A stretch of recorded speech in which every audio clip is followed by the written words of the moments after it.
Hay un barrio en Buenos Aires que se llama el barrio de Quilmes. Vale, y aquí estaban los tíos. Entonces acá estaban los tíos y fue el último reducto que los criollos.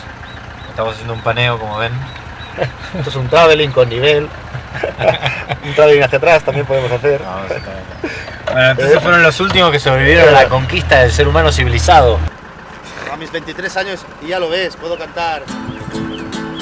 Ara que tinc 20 anys, para el fondo del disco. Ara que encara tinc força, que no tinc l'ànima morta, i em sento bugir la sang.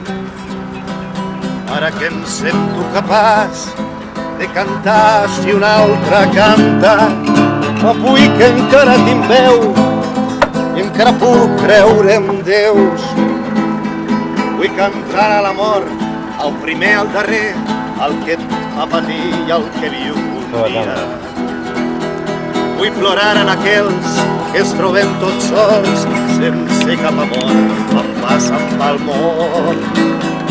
Vull alçar la veu, que és ridícul, per cantar als homes que han nascut dempeus, que viuen dempeus, que dempeus moren.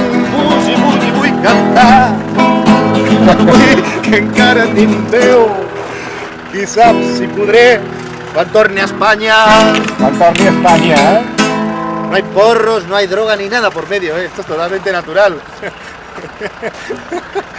César sale así, de su pueblo sale así.